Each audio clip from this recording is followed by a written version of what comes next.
Good day, everyone. So, today we shall be diving into another topic in basic technology, and that is basic components of electric circuits. We shall be understanding the fundamental building blocks that makes electricity work for us, from powering light to heating our homes. All right, so let's dive into this. So, what then is electric circuit? An electric circuit is a path that allows electric current to flow. Okay, this symbol here represents a cell or a battery. Now, from the battery, electric current actually flows. So, this path through which electric current flows is what we refer to as electric circuit. It's simply the path that allows electric current to flow through. All right. And what does the electric circuit do? It converts electrical energy into useful purpose. The cell that supplies the electrical energy, all right, convert this energy to useful purpose. Like maybe if you want to get light, this cell will turn off the bulb. If what is here is a bulb, it will turn off. If what is here is fan, it will keep it will be rotating. If what is here is your phone, it will charge it and it will start working. So it turns electric car energy into useful purposes like lighting and heating and some other purposes. So this circuit contains some devices that controls and measure the current and the energy consumption. The circuit is a sample of electric circuit. It consists of some devices like the ammeter. What the ammeter does is to measure the amount of current that is flowing there. It also consists of voltmeter. This voltmeter is to measure the amount of energy that is being moved from one form to the other, and so on and so forth. The cell actually is the source of the electricity. So the electric circuit consists of some components like I mentioned earlier. All right, now let's talk about the cell or battery. Now, the difference between a cell and a battery is just simple. When you talk about cell, you're just talking about one battery, just a single battery like this.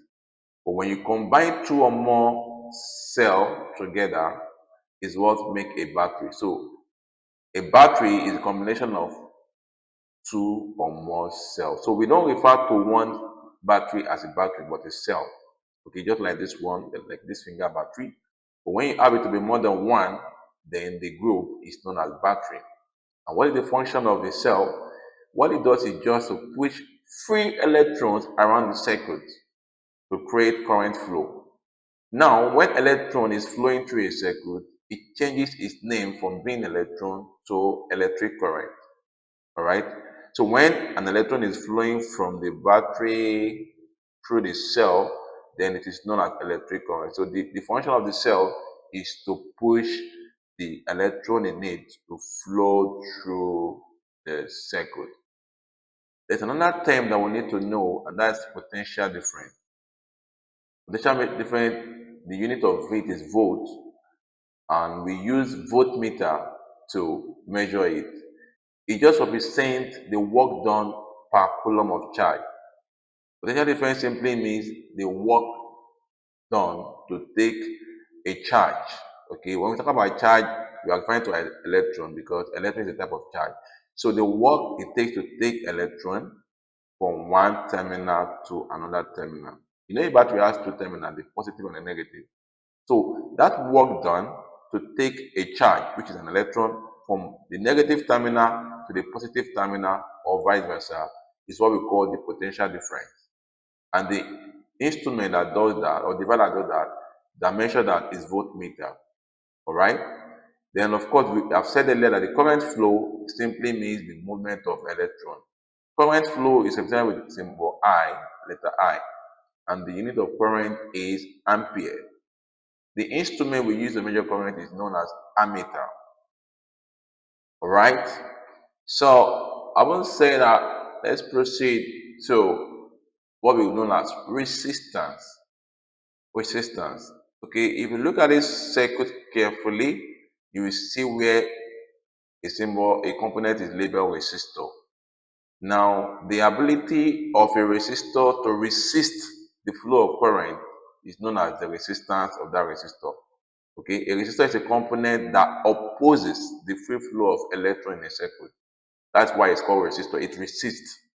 It does not allow current to flow in a in an electric circuit. All right, and it is measured that in ohms. The resistance itself, which is the ability to oppose the current, is measured in ohms. So this resistor is here to make sure that the current that is coming is opposed. Okay. And another word we need to know, another time we need to know is known as the electromotive force. In short form, is called EMF. The electromotive force is just the force that moves electron through the circuit. It is synonymous to potential difference. In fact, it's a type of potential difference. Okay.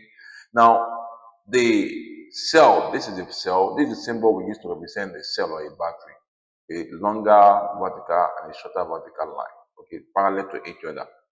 Now, the force it needs, the force required to move a free electron from the short terminal, which is the negative terminal, to the longer terminal, which is the positive terminal, is known as the EMF.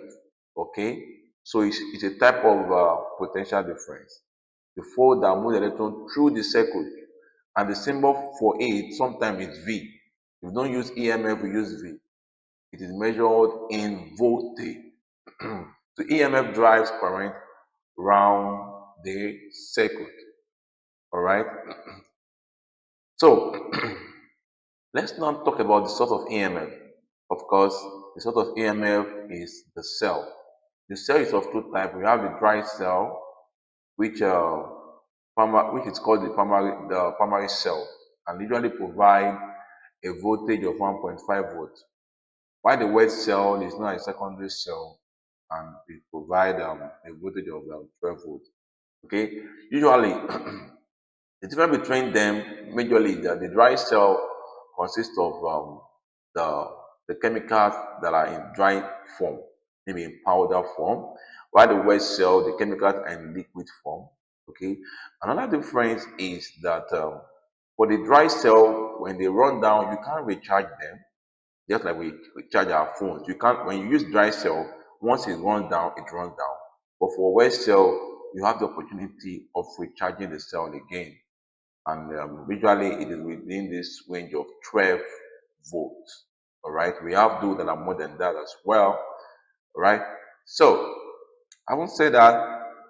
So these are the two sources of an EMF: the dry cell, the wet cell. That is the source of this EMF we are talking about. We have other sources too, but we are going to be restricting ourselves to these two for the purpose of this lesson. Okay, so I will say that let's now talk about how circuits are arranged. You see, there are three ways at which electric circuit exists. Okay, electric circuit can be arranged in series form, can be arranged in parallel form, and it can be arranged in combined form. Whenever it's in series form, components are just in a single file. Okay, but in parallel form, the components there are not in a single file but in multiple parts. We'll get to know this. And when they're in combined form, it means you are combining both the series and the parallel arrangement. So let us learn this arrangement one after the other. Number one circuit arrangement that we have is the series arrangement. In this arrangement, we say that all components are connected in a single continuous path, as you can see here. This component is known as resistor. Okay, this resistor 1, resistor 2, resistor 3, and resistor 4. And you can see that they are arranged in a continuous path in a single continuous path here. So this is what we call series arrangement, when one component is connected to another component in a single file or path like this. All right. On the other hand, we have the parallel arrangement. So in parallel arrangement, it is not in a single file. The components are connected in multiple paths. Okay. And in this case, current can flow through in different routes. But in a single file, current can only flow in one direction. But as you can see here, this is the parallel arrangement. This resistor 1 here, resistor 2, resistor 3, and resistor 4. Here they're not in single path. So that means if current is flowing, for example, from this resistor 1 here, and it moves this way, when it gets here, the current will split into two. It will go to resistor 2 and also go to resistor 3. And when it gets here too, the one that has gone to resistor 3 will split again, and the one that have got to this point here will get here and split into two again. So the current flow in different paths, and the resistors are not arranged in a single path. That's the difference between the parallel connection circuit and the series connection circuit. And the last case is that the two arrangements can be combined, the combined arrangement here. And so in the combination of this circuit, both series and parallel are together. You will see now that these two are in series arrangement, R1, resistor 1 and resistor 2, because they are in single part. But on the other hand, R3, resistor R3 and resistor 4 are in parallel because they are not in single part. Now we now combine them together. This is the point of combination.